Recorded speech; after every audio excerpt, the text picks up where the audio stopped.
2018 में मैं बहुत ज़्यादा गलत संगति में था, जिसकी वजह से मेरे स्कूल चेंज कराई गई थी, क्योंकि वो कुछ ज़्यादा ही गलत संगति थी। वो मैं इतना गलत था कि अपने ही घर में कुछ गलत चीज़ें करता था। उससे पहले मुझसे हर कोई कहता था कि कम से कम हनुमान चालीसा तो पढ़ लिया कर, पर मैं मानता नहीं था। जी। मैं ऐसा था कि मंदिर के आगे थूक दिया था मैंने एक बार। ओह! नहीं लूँगा प्रसाद, नहीं लूँगा, ना प्रसाद लेता था, ना आरती करता था, ना किसी मंदिर में जाता था। मुझे किसी मानता ही नहीं था मैं इन सब चीज़ों में बिल्कुल। आप समझिए एक तरह के आप नास्तिक थे, मतलब ओवर प्रैक्टिकल, तर्क वितर्क, गलत संगत। प्रभु साथ होंगे ना तो कुछ बड़ा होने से बचा लेंगे, इतना विश्वास रखिएगा। मगर प्रभु का हाथ, प्रभु को कहिएगा कि प्रभु मैं अगर आपका हाथ पकड़ूंगा ना वो शायद छूट जाएगा, आप मेरा हाथ पकड़ेंगे ना वो कभी नहीं छूटेगा। तो आप मेरा हाथ पकड़िए और मेरी भक्ति बढ़े, वो वैसी प्रेरणा दीजिएगा।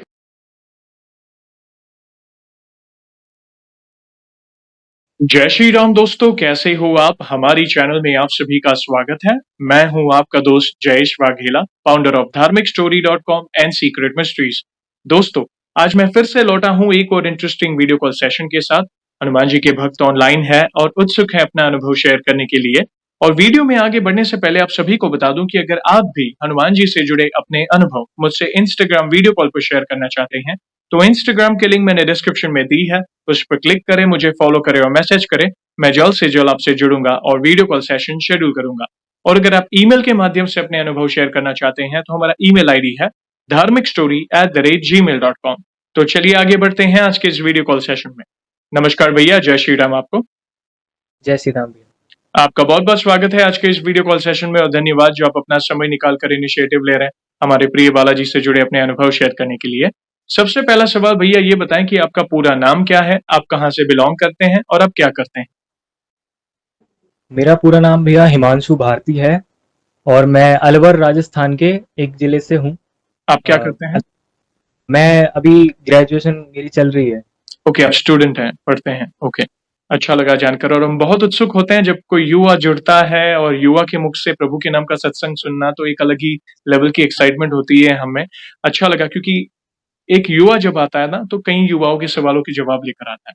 तो धन्यवाद जुड़ने के लिए। आगे बढ़ने से पहले सभी दर्शकों से कहना चाहूंगा कि अगर आप रेगुलर बेसिस पर हनुमान जी से जुड़े अनुभव रेगुलर देखना चाहते हैं, उनसे जुड़ी महिमा रेगुलर सुनना चाहते हैं तो हमारी चैनल को अवश्य सब्सक्राइब करें, बेल आइकॉन को अवश्य दबाएं ताकि आने वाले नए नए भक्तों के प्यारे प्यारे अनुभव आप सबसे पहले देख सकें।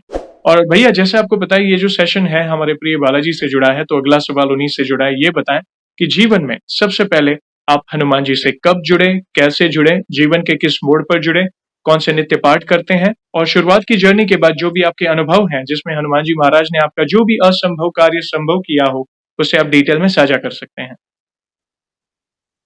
तो सबसे पहले मेरी शुरुआत 2022 में हुई थी और उससे पहले मैं ना तो इन सब चीज़ों में मानता था और ना ही किसी मंदिर में जाता था, ओके। क्योंकि मेरे घर में नॉनवेज बनता है और मैं भी खाता था। पर जब मेरे परदादा की डेथ हुई 2020 में, तो सवा महीने तक घर में खाना नहीं बनता है इधर। तो उसके बाद मुझसे मना किया गया था कि ऐसी चीज़ें घर में नहीं खानी है, नॉनवेज वगैरह। पर मुझसे इतना सब्र नहीं हुआ कि मैं इतना तो रख लूं कि सवा महीने तक मैं इन सब चीज़ों को हाथ ना लगाऊं। पर मुझसे इतना सब्र नहीं हुआ कि मैं अपने आप को कंट्रोल कर सकूं। सवा महीने से पहले ही मैंने घर में ये सब चीज़ें खाई और मैं बाहर से खा के आया। मुझसे इतना कंट्रोल नहीं हुआ। और उससे पहले 2018 में मैं बहुत ज़्यादा गलत संगति में था, जिसकी वजह से मेरे स्कूल चेंज कराई गई थी, क्योंकि वो कुछ ज़्यादा ही गलत संगति थी। वो मैं अ, इतना गलत था कि अपने ही घर में कुछ गलत चीज़ें करता था और उसी के कारण मेरी स्कूल चेंज कराई गई थी, जिसकी वजह से मैं आज यहाँ हूँ। और 2022 में जब पहली बार मुझे ये सब चीज़ें पता लगी कि हनुमान चालीसा भी होती है, बाकी उससे पहले मुझसे हर कोई कहता था कि कम से कम हनुमान चालीसा तो पढ़ लिया कर, पर मैं मानता नहीं था। जी। मैं ऐसा था कि मंदिर के आगे थूक दिया था मैंने एक बार। ओह हो, हो। नहीं लूँगा, प्रसाद नहीं लूँगा, ना प्रसाद लेता था, ना आरती करता था, ना किसी का किसी मंदिर में जाता था। मुझे किसी मानता ही नहीं था मैं इन सब चीज़ों में बिल्कुल भी। तो एक दिन जब मेरा मेरे दोस्तों के साथ में रहता था मेरे स्कूल में, तो एक दिन मुझे सपने में रात को सोते टाइम हनुमान जी दिखाई दिए। और तब मैंने उसे इग्नोर किया कि मैंने सोचा कि दिख जाते हैं नॉर्मली, हुँ, कुछ भी आता है सपने में तो। फिर मैंने उसे इग्नोर किया और अगले दिन भी मेरे मेरे साथ यही हुआ रात को कि सो रहा हूँ और सोते टाइम मुझे सपने में हनुमान जी के दर्शन हुए। और ये कंटिन्यू मेरे साथ लगभग 4 से 5 दिनों तक हुआ। जी। पर फिर जब लास्ट वाला दिन था तो मैंने इसे इग्नोर नहीं किया। और मैं कभी इन सब चीज़ों में था नहीं, तो मैंने मम्मी को बताया सबसे पहले कि मम्मी मुझे मेरे सपने में हनुमान जी नजर आए, तो मैं क्या करूं। तो मम्मी ने बोला कि कोई बात नहीं, हनुमान चालीसा का पाठ कर लिया कर। तब मैंने पहली बार हनुमान चालीसा का पाठ किया अपने घर में, और इससे पहले मैंने कभी इन सब चीज़ों का पाठ किया नहीं है, तो मुझे बड़ी शर्म आ रही थी घर में अपने पाठ करने से। मैंने बड़े चुपके से मंदिर से हनुमान चालीसा की किताब निकाली और उसे लेके छत पे गया, और छत पे जाके उसे पढ़ने लगा सबसे छुपके, कोई ताकि कोई आ ना जाए और मुझे देख ना ले। जी। इतनी शर्म थी मुझे इन सब चीज़ों को करने की। और जैसे ही किसी के आने की आवाज़ सुनाई दी, कोई आ रहा है छत पे, तो मैंने उसे बीच में ही अपने जेब में डाल लिया वापस। ओह! इतनी शर्म तो मैं किसी के सामने कर नहीं सकता था। और धीरे धीरे ऐसा टाइम आने लगा कि मैं अब हनुमान जी पे ही डिपेंड हो गया। कुछ 6 महीनों बाद ही, ज्यादा नहीं, बस 6 महीने। वो जो पूरे बचपन से मेरे अंदर जो इतना डाउट था वो ओनली 6 महीने में खत्म हो गया।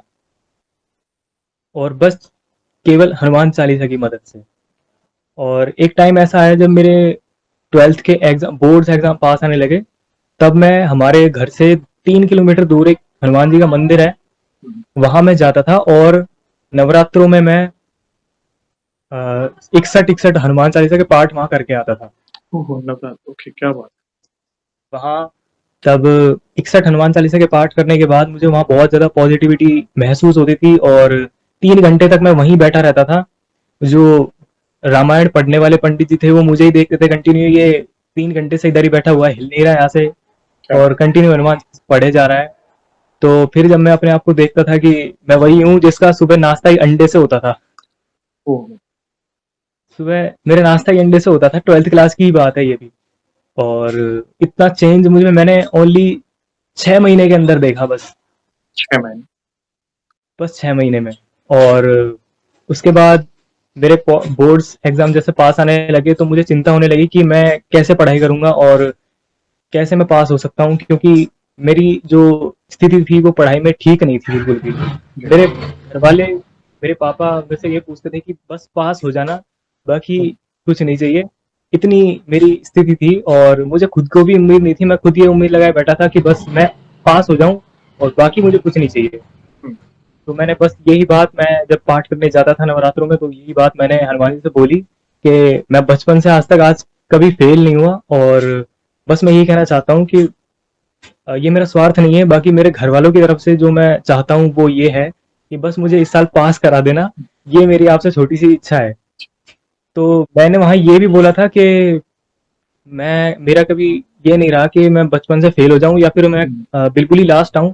मैं हमेशा फर्स्ट डिवीजन रहा था बचपन से लेकर और 12th क्लास तक भी। तो मैं ये चाहता था कि बस मेरा फर्स्ट डिवीजन का जो है वो 210 आ। जी। तो मैंने ये बोला था कि बस मेरी 60.600 बन जाए, बाकी मुझे कुछ नहीं चाहिए। और जिस दिन रिजल्ट आया, मैं उस दिन मैंने उस दिन रिजल्ट देखा भी नहीं था। मेरे एक भाई का मेरे पास फोन आया, हुँ, तो उसने मुझसे बोला कि मैंने तेरा रिजल्ट देख लिया और तेरी परसेंटेज आई है 60.00। एक्यूरेट वही ओह परसेंटेज हो! जो मैंने वहां दी थी। First class. फर्स्ट क्लास बिल्कुल। और ये वही परसेंटेज थी और ये वही नंबर था जो मैं वहां मंदिर में बोल गया था। जी। इतना एक्यूरेट गया था ये रिजल्ट। उस दिन के बाद मैं बिल्कुल वहाँ पे डिपेंड हो गया और मैं बहुत धन्यवाद बोला उनको। और 12th क्लास में ही मैंने मंगलवार के व्रत भी करना स्टार्ट कर दिया था। जी। और उसके बाद जब जैसे जैसे आगे बढ़ता गया तो मेरी जो उनकी उनके लिए श्रद्धा है वो और ज़्यादा बढ़ती गई। और बढ़ते बढ़ते वो आज यहाँ पहुँच गई है कि मैं मेरे बैग में एक रामचरितमानस रहती है और एक छोटे से हनुमान जी है मेरे पास, जो मैं जयपुर से लेके आया था, वो ये है। जय श्री राम। आप थोड़ा ऊपर करें मूर्ति को, सभी भक्तजन करें दर्शन। जय श्री ये राम, है, जय श्री राम। बहुत सुंदर है। ये दोनों तरफ से है। दोनों तरफ आप थोड़ी और ऊपर करें और थोड़ी सेंटर में लाइए। हाँ, ऊपर ऊपर, हाँ। जय श्री राम। बहुत सुंदर। यही तो है भैया, देखिए, जब प्रभु जीवन में आते हैं, कई भक्त कहते हैं ना, मैंने उनकी भक्ति शुरू की। नहीं, उन्होंने आपको चुना। पहली बात तो, ना कोई भक्ति थी। आप समझिए एक तरह के आप नास्तिक थे, मतलब ओवर प्रैक्टिकल, तर्क वितर्क, गलत संगत। पहली बात तो आप जैसे युवाओं को नमन है जो आगे आकर इनिशिएटिव लेकर अपने अनुभव इस बोल रहे हैं। आप खुद नहीं जानते कि इससे कई लोगों के सवालों के जवाब मिलेंगे। आपने नॉनवेज की बात की, जैसे आपने कहा मेरी दिन की शुरुआत ही नॉनवेज से हो रही है। आपने कहा कि मैंने एक बार मंदिर के सामने थूका भी था, प्रसाद वसाद कुछ नहीं मानता था, और आज वो ही भक्त बैग में रामचरितमानस रखते हैं, हनुमान जी को अपने साथ रखते हैं। तो ये कितनी बड़ी कृपा है। ये कई लोगों के सवालों के जवाब है। कई युवा है जो कहता है ना भक्ति बोरिंग है, नहीं करनी चाहिए, अरे इसमें तो क्या रखा है, जीवन में मजे करो, ये करो, व्यसन करो, व्याभिचार करो, नॉनवेज खाओ, उसमें ही मजे हैं। देखिए, लास्ट में आना प्रभु की शरण में ही है। तो क्यों ना ये आंखें पहले खुल जाए, और आप युवा अवस्था में हो, और आपने कहा मात्र 6 महीने में इतना बड़ा ट्रांसफॉर्मेशन आया कि बाकी जो भी गलत चीजें थी वो छूट गई। यहाँ पे एक सवाल पूछना चाहूंगा, जैसे आप युवा हैं, पढ़ाई कर रहे हैं, विद्यार्थी हैं, और जैसे दोस्त, चलो हम पीछे थोड़ा जाते हैं, 2023 के पहले की बात करते हैं। 2023 में प्रभु आए आपके जीवन, तो 22 में। 22 में, सॉरी। तो 2022 में प्रभु जीवन में आए, तो वो 6 महीने 2022 के, उसके बाद पूरा ट्रांसफॉर्मेशन हुआ। तो विद्यार्थी जीवन में, यानी आपकी एकेडमिक में, क्या फर्क पड़ा प्रभु के आने के पहले और प्रभु के आने के बाद? क्या चेंजेस आए, प्लीज बताएं, कई युवाओं को सवालों के जवाब मिले। इनके आने के बाद मेरे यही चेंजेस आए कि मेरा जो फोकस है वो बढ़ गया, मेरा कॉन्फिडेंस लेवल बढ़ गया। जो मैं 4 लोगों के सामने अभी, मतलब मेरे से मेरी जो आवाज़ नहीं निकलती थी, वो अब निकलने लगी है। कब? वो मैं बोल देता हूँ जो मुझे बोलना रहता है। मेरा कॉन्फिडेंस लेवल, मेरा फोकस, मेरा डिसिप्लिन इतना ज़्यादा बढ़ गया, बहुत ज़्यादा। मैं डिस्क्राइब नहीं कर सकता उसको, वो बहुत ज़्यादा बढ़ा है। और मेरा जो मतलब पूरे साल की जो मेरी मेहनत होती है, जैसी मैं अपनी तरफ से कर पाता हूँ टूटी-फूटी, या जैसी मुझसे नहीं हो पाती, पर जो एंड में रिज़ल्ट आता है वो मैं देख के ये सोचता हूँ कि ये मेरा काम नहीं है, ये मेरा काम नहीं है। उसे देख के मैं ये सोचता हूँ कि इतना मेरे बस के नहीं था, ये मैं कर ही नहीं सकता। वो रिज़ल्ट ऐसा होता है लास्ट में। तो ये इम्पैक्ट पड़ा है मेरी स्टडी बल स्टडी बुद्धि में। विद्या प्रदान करते हैं, हनुमान चालीसा से शुरुआत की। इसलिए मैं हर एक सनातनी बोलना चाहूंगा, आप जिन भी देवी देवता को भजते हो, आप भजिए दिल से। चलो शिव जी की भक्ति कर रहे हो, कृष्ण जी की, राम जी की, किनकी भी करो, अगर हनुमान चालीसा अवश्य कंठस्थ कर लो। मैं सभी को कहना चाहूंगा, हर सनातनी को हनुमान चालीसा का पाठ अवश्य करना चाहिए, क्योंकि हर मर्ज की दवा है हनुमान चालीसा, हर प्रॉब्लम का हाँ, सोल्यूशन छुपा है हनुमान चालीसा। हर एक चौपाए में, ऐसा समझिए हर एक चौपाई मंत्र के समान है हनुमान चालीसा। जो आपके अंदर इम्प्योरिटीज थी, जैसे जैसे आपका विश्वास बढ़ा, प्रभु के निकट आए, वो इम्प्योरिटीज निकलती गई। क्या हुआ उन दोस्तों के साथ? फिर आपकी दोस्ती यारी टॉक्सिक लोग थे, उनका क्या हुआ? कैसे कैसे मतलब? तो ये था कि जब मैं 12th क्लास में था, 11th में, मैंने 2 साल एक स्कूल में पढ़ाई की, 11th एंड 12th। जी। जब मैं 11th में था तो इन सब में था नहीं, तब तक तो सब ठीक था। लेकिन जैसे ही मैं 12th क्लास में आया और मैं चालीसा पढ़ने लगा, तब जो मेरे दोस्त थे, उससे कुछ टाइम पहले ही मुझे ये उनकी बातों से पता लग जाता था कि ये मेरे साथ रहना नहीं चाहते। बिल्कुल। क्योंकि वो थे अच्छे बैकग्राउंड से थे, उनका फैमिली बैकग्राउंड अच्छा था, फाइनेंशियली भी और बाकी तरह से भी। और मैं एक मिडिल क्लास फैमिली से हूँ, और एक थोड़ी उनके हिसाब से मैं एक निचली जाति से हूँ।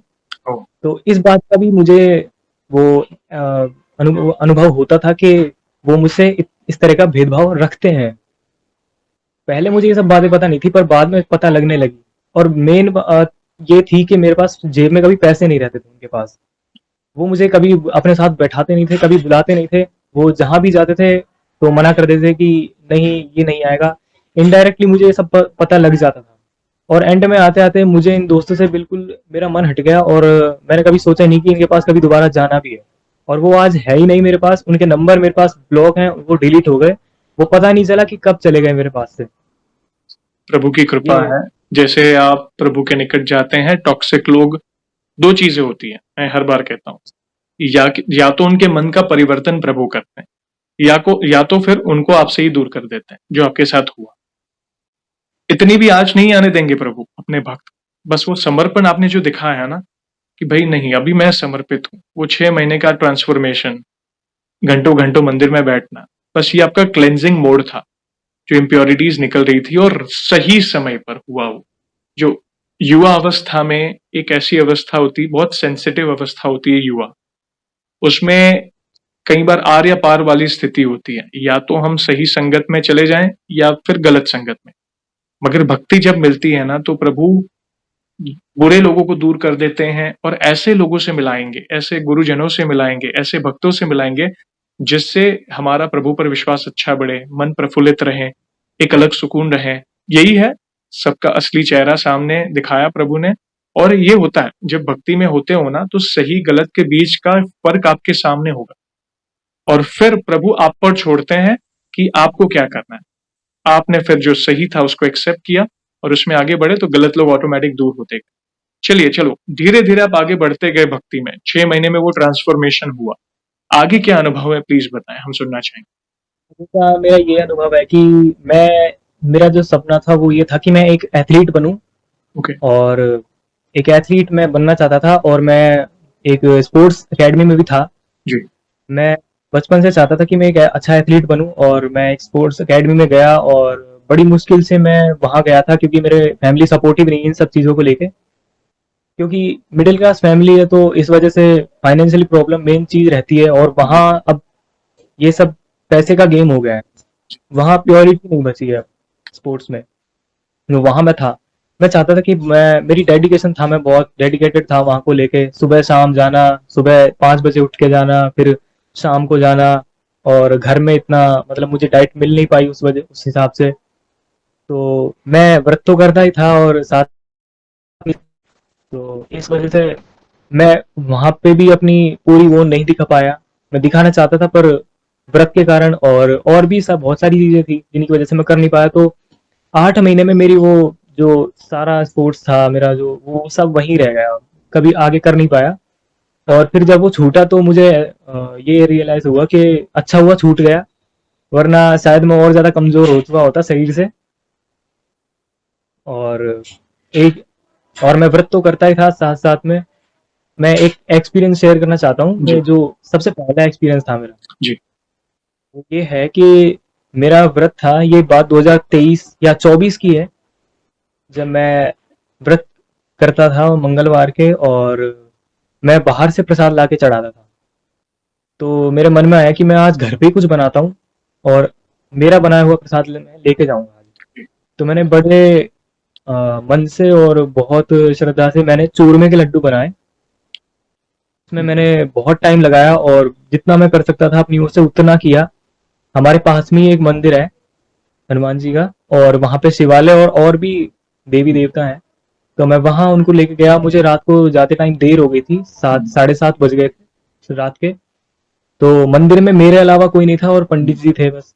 तो मैं जब चालीसा का पाठ कर रहा था, तो पंडित जी मुझसे कह के चले गए कि जाते हुए बेटा गेट बंद कर जाना मंदिर के। और वो पंडित जी सोने चले गए अपने कमरे में जी। सारे। और जैसे ही मैंने चालीसा का पाठ किया, प्रसाद चढ़ाया, और आगे जो देवी देवताओं की प्रतिमाएं हैं, मैं उनके पास गया आगे। और जैसे ही मैं वापस आया, जो मेरा लड्डू मैंने हनुमान जी की मूर्ति के आगे रखा था, वो वहां था नहीं। ओके। ओहो। वो वहाँ था। तो मैंने देखा कि ये भी मेरे मेरे सिवाय और पंडित जी के सिवाय कोई मंदिर में है नहीं। ना मंदिर का गेट खुला है, और ना वहां कोई जानवर आ सकता है जो खा जाए, कुत्ता बिल्ली। जी। कोई नहीं था उधर। वो जो लड्डू था मेरा, वो वहां था नहीं। तो मैंने देखा कि आसपास शायद कोई चूहा ले गया हो, या फिर अ, लुढ़क गया हो इधर आसपास में। तो मैंने देखा, मूर्ति के पीछे भी देखा झांक के, लेकिन वो लड्डू था नहीं। और बाकी जो प्रसाद लड्डू के अगल बगल रखा हुआ था, वो एज इट इज था। वो कहीं नहीं हिला। और जब मैं मान गया कि वो वो स्वीकार हो चुका है। यस। और फिर मैं घर आया और बस दिल से धन्यवाद दिया और मैं सोया रात को। और उसी दिन मुझे रात को सपने में हनुमान जी दिखाई दिए थे। क्या बात है। तो ये मेरा ऐसा समझिए उन्होंने आपके हाथों की सेवा स्वीकार की। आपने सोचा ना कि मैं हर बार बाहर से भोग लेकर जाता हूँ कुछ ना कुछ, इस बार क्यों ना मैं अपने हाथों से बना के लेकर जाऊं, तो वो आपके भाव थे। हालांकि प्रभु तो ठीक है, ये तो मतलब तेरा तुझको अर्पण उन्हीं का दिया हुआ है, उनको देना है। तो मगर वो भाव थे ना, प्रभु भाव के भूखे हैं। तो वो ये एक प्रमाण है कि प्रभु किस तरह एक भक्त के हाथों की सेवा स्वीकारते हैं। जानकर अच्छा लगा। आगे बढ़ने से पहले, अगले अनुभव पे जाने से पहले एक छोटा सा सवाल। जैसे आप विद्यार्थी हैं, जैसे आप स्टडीज में आगे बढ़ रहे हैं, कुछ घर की जिम्मेदारियां भी हैं, वो भी निभाते होंगे, और साथ ही साथ आप भक्ति में भी पैरेलल आगे बढ़ रहे हैं। तो आपकी दिनचर्या कैसी है? आप कैसे मैनेज करते हैं? कौन से पाठ वगैरह करते हैं? प्लीज बताएं, कहीं ना कहीं आपको सुनकर किसी भक्त को अपने सवाल का जवाब मिले।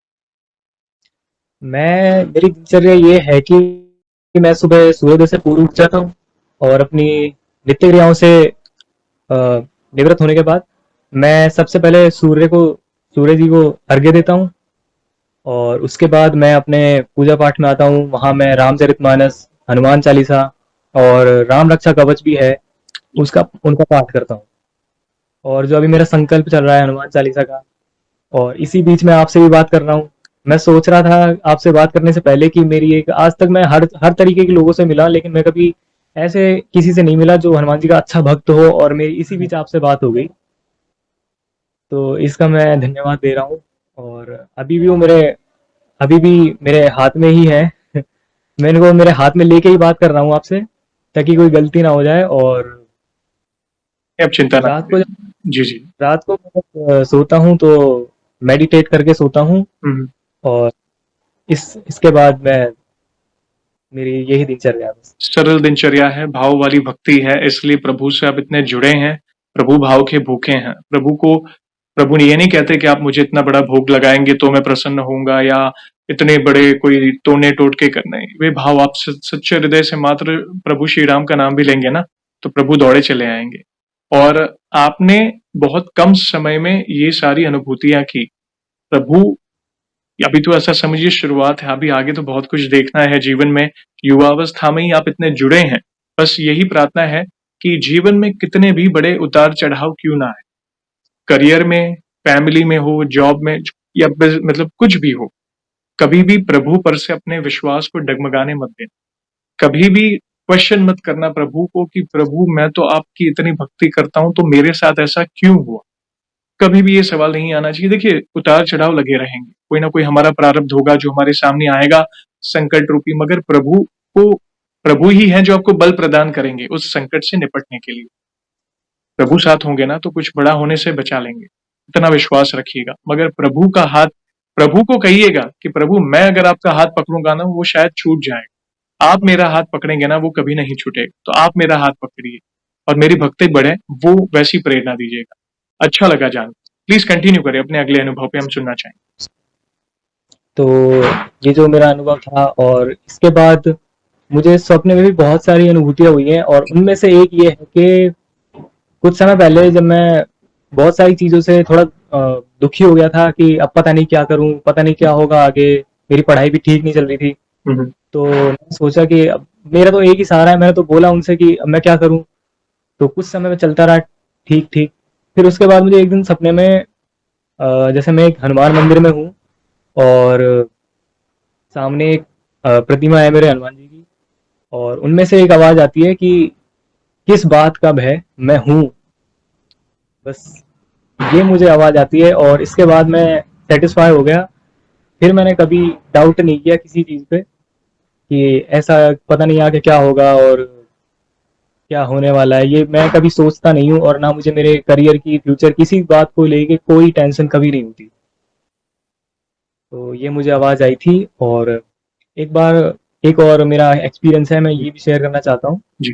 मैं कॉलेज जाता हूँ। जब मैं उस टाइम फर्स्ट ईयर में था, मैं नया नया कॉलेज में आया था। हम्म। तो कॉलेज डेली जाता था, हनुमान जी के व्रत भी करता था। हम्म।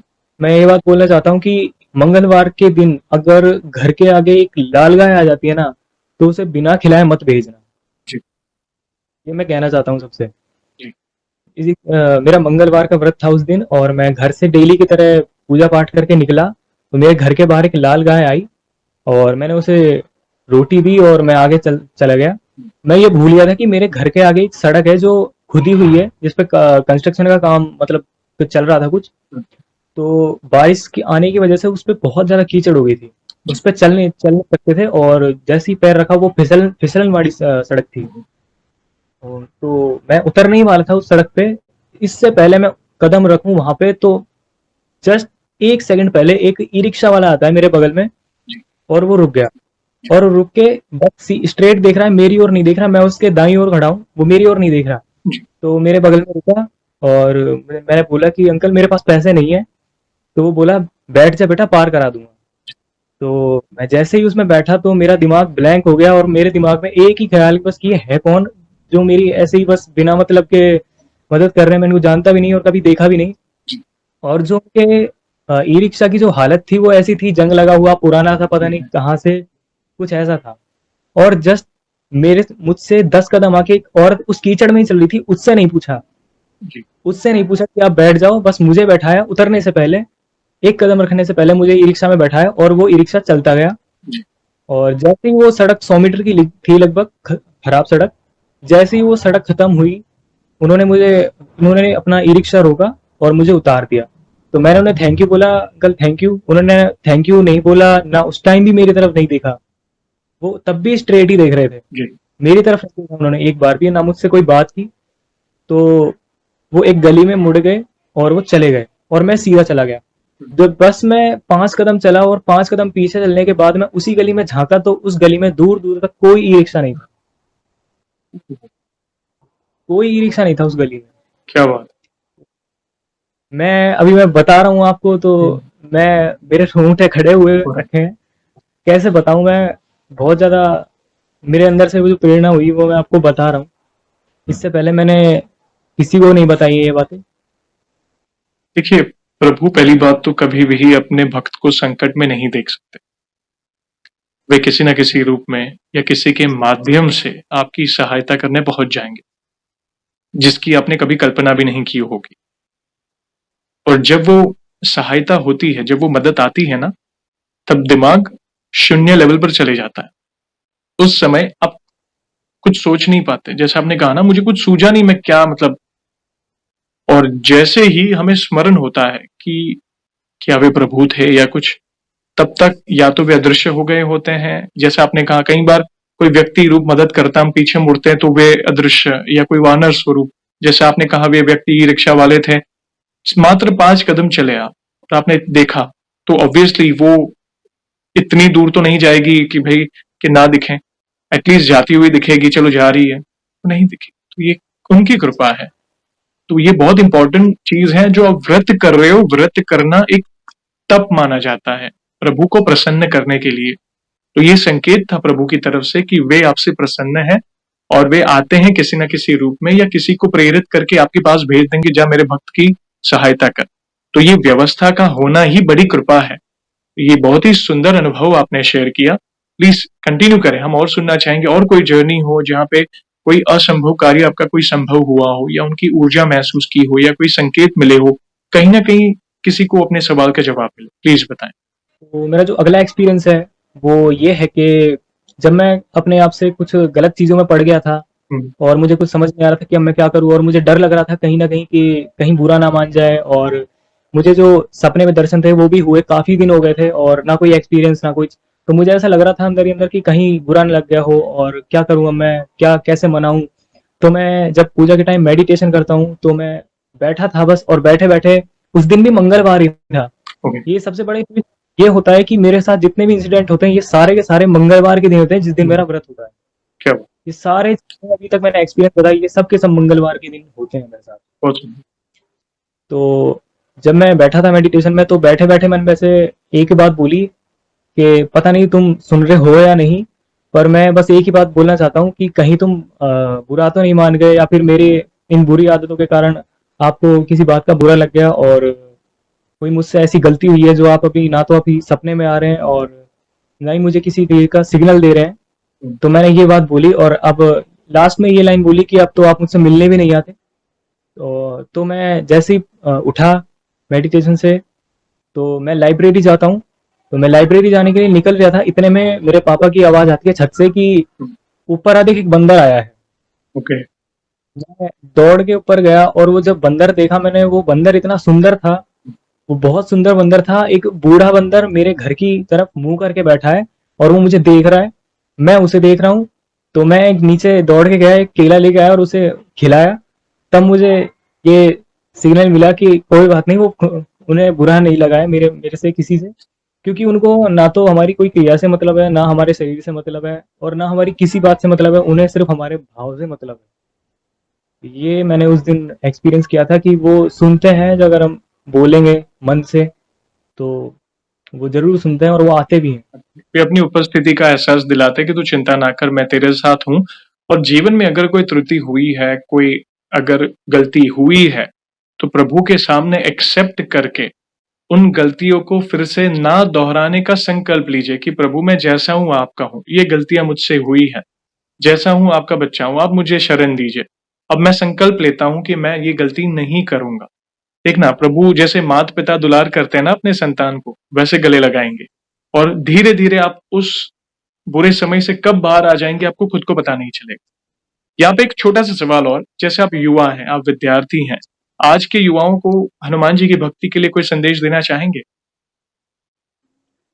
संदेश तो मेरा यही है कि आप विश्वास नहीं करते, वो आपके ऊपर है, लेकिन जब उन्हें लाना होगा तो आप चाहे कितने बड़े नास्तिक है, वो आपको ऐसे लेके आएंगे कि आप खुद अब बाद में रियलाइज करेंगे कि आप कहाँ आ गए।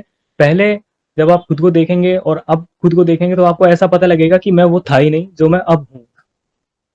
तो ये मेरा आज का वो है सभी के लिए, कि जो नहीं मानते वो खुद उन्हीं के पास जाके ये बोलेंगे कि अच्छा हुआ आपने हमें बुला लिया अपने पास। बिल्कुल। आप खुद ही देखिए, आप 2022 के पहले अपने आप को देखिए, मैं कैसा था?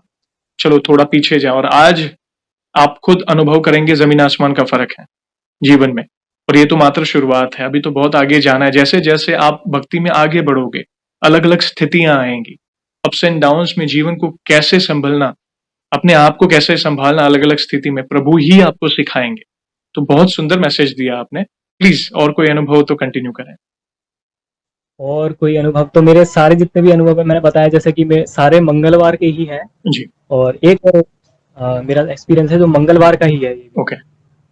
वो ये है कि जब मैं मंगलवार का अपने व्रत खोलने जाता हूँ शाम को 6 से 6:15 के बीच, हुँ, तो मैं एक दिन, गर्मियों का ही टाइम था, हुँ, मैं खोलने गया व्रत। तो मैं व्रत खोल रहा हूँ और कंटिन्यूअसली राम नाम ले रहा हूँ। हुँ, तो राम नाम का उच्चारण करते करते मेरे दिमाग में, मेरे मन में एक बात चल रही है कि अभी उठना मत, अभी कंटिन्यूअसली नाम जप करना है, हुँ, अभी उठना मत, अभी जाना मत। मैं सोच रहा हूँ कि ये आवाज़ मैं इग्नोर करूँ या फिर क्या है, ये इंट्यूशन है मेरी, या फिर ऐसे ही जो मन हुँ, में फालतू के ख्याल आते रहते हैं, ये उनमें से ही है। तो मैंने इसे इग्नोर कर दिया और मैं सोच रहा था कि अभी काफ़ी देर हो गई है, मुझे चलना चाहिए।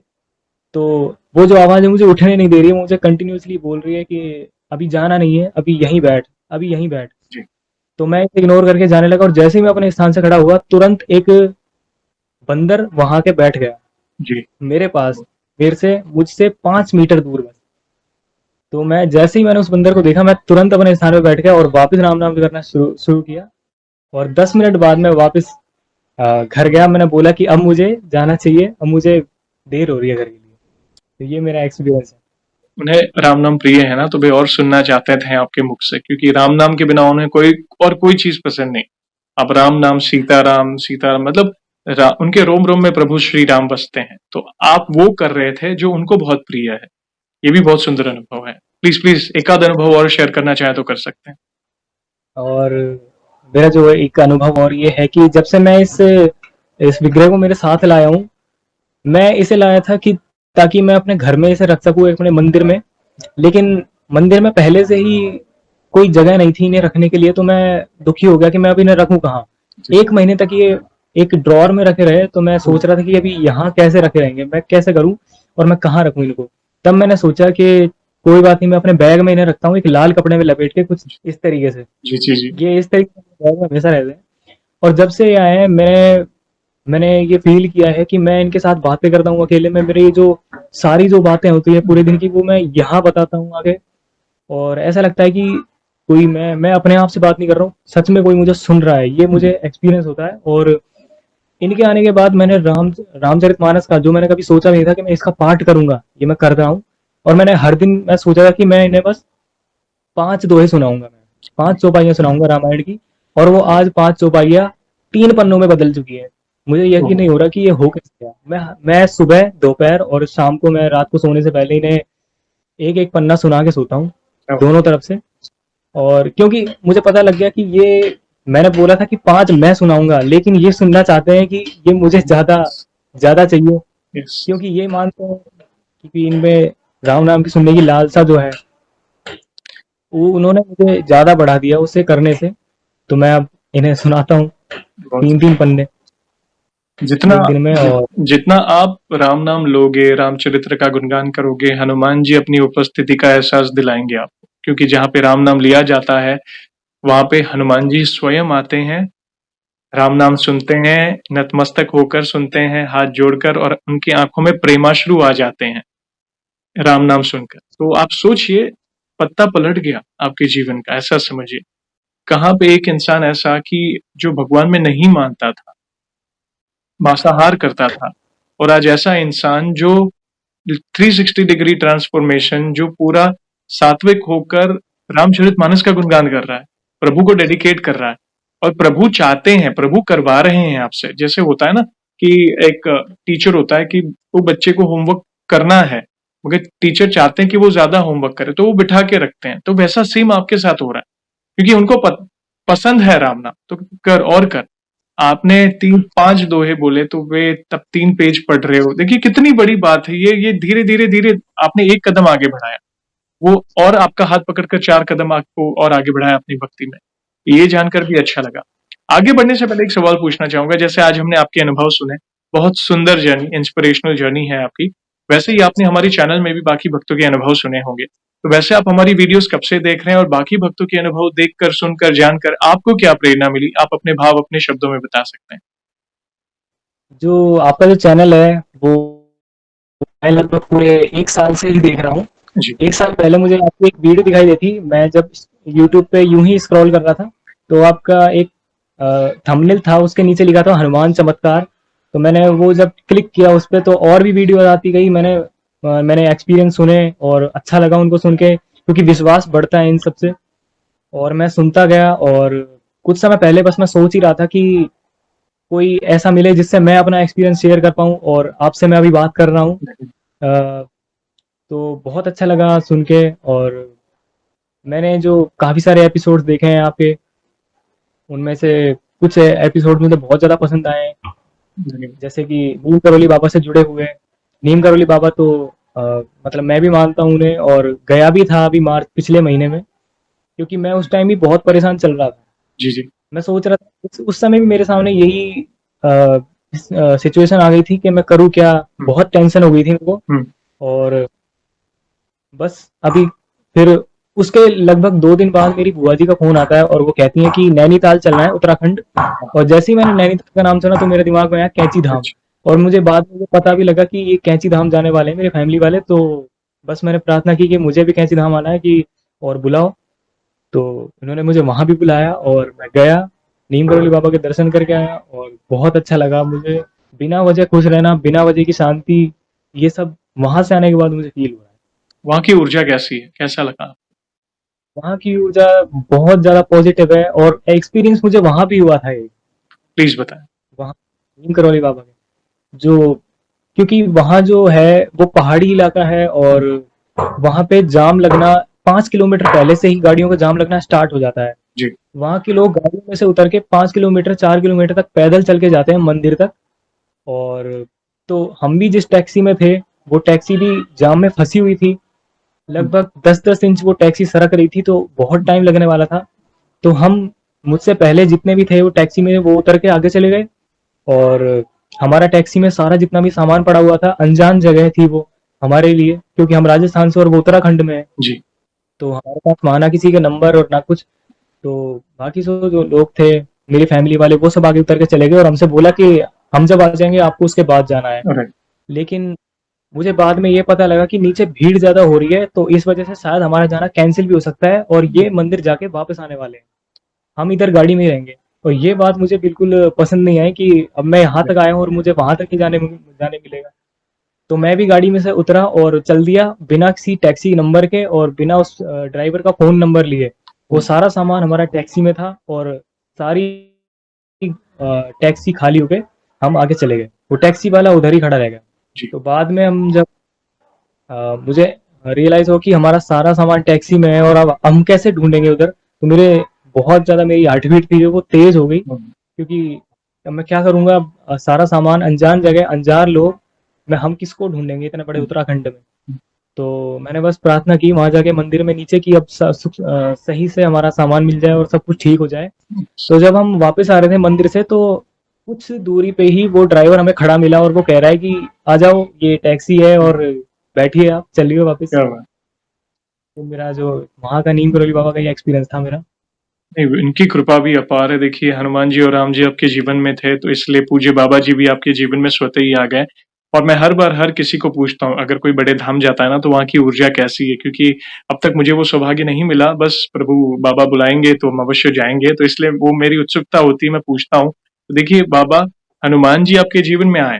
हनुमान जी तो आपने भक्ति शुरू नहीं की थी, पहले ही स्वप्न में दर्शन देकर, कहीं न कहीं बार-बार आकर आपको आपके जीवन में वो परिवर्तन लाना चाहते थे। चालीसा मिली, चालीसा से 6 महीने में ही ट्रांसफॉर्मेशन हुआ, फिर राम नाम लेने लगे, रामचरित्र का गुणगान करने लगे। तो पूज्य नीम करोली बाबा का तो आना बनता ही है, क्योंकि जहाँ पे राम नाम लिया जाता है, क्योंकि वे भी राम नाम के जाप का ही प्रचार करते थे जब शरीर रूप से थे। और उनके मुख से राम नाम आज भी यूट्यूब पर अगर हम सुनेंगे, एक अलग लेवल का ऑरा हम महसूस करेंगे। तो धन्यवाद भैया, थैंक यू वेरी मच। ऐसे ही प्यार और सपोर्ट करें, कराने वाले प्रभु हैं, हम तो निमित्त हैं। और हमें भी अच्छा लग रहा है कि आपका संकल्प जारी है और उसके बीच में ये सत्संग हो रहा है, तो ये प्रभु की कृपा है, इसलिए हो रहा है ये। तो धन्यवाद। जाने से पहले एक आखिरी सवाल। वैसे तो देखिए हमारे पास इतना सामर्थ्य तो नहीं है, मगर फिर भी वन लाइन में हमारे प्रिय बालाजी का बखान करना चाहें तो किस तरह करना चाहेंगे? मैं यही बोलना चाहूँगा कि वन उपवन मगरी गृह माही, तुमरे बल हम डरपत नाही। बस वो मेरा एंड की लाइन है। बहुत सुंदर। धन्यवाद भैया। बहुत ही सुंदर और अनमोल शब्दों में आपने उनकी महिमा का गुणगान किया और यही प्रार्थना है कि आपकी भक्ति ऐसे ही बढ़ती रहे। आपको बहुत-बहुत शुभकामनाएँ आपकी पढ़ाई और आपके करियर के लिए। प्रभु आपको खूब आगे बढ़ाए, यही प्रार्थना है। और इन फ्यूचर में भी जब भी आपको लगे कि और भी नए अनुभव हुए हैं जो मुझे शेयर करने हैं, जिससे लोगों को इंस्पिरेशन मिले, तो इस भाई को अवश्य मैसेज करिएगा, मैं फिर से जुड़ना चाहूँगा। और जाने से पहले आपको पता है ऐसे ही सेशन को एंड नहीं करेंगे। प्रभु श्री राम के नाम का जयकारा और हनुमान जी के नाम का जयकारा अवश्य लगाएँगे, फिर सेशन को एंड करेंगे। तो आप जुड़िए, जो भी भक्त जहाँ कहीं से इस सेशन को देख रहा है, भारत में है, भारत के बाहर है, चल फिर रहा है, ऑफिस में, किचन में, प्लीज जयकारे में जुड़िए, फिर सेशन को एंड करेंगे। तो बोलिए सियावर रामचंद्र की जय, पवन सुत हनुमान की जय, बोलो पूज्य नीम करोली बाबा की जय। वंस अगेन भैया, थैंक यू वेरी मच अपने प्यारे प्यारे अनुभव शेयर करने के लिए। जय श्री राम, जय हनुमान, जय बाबा की।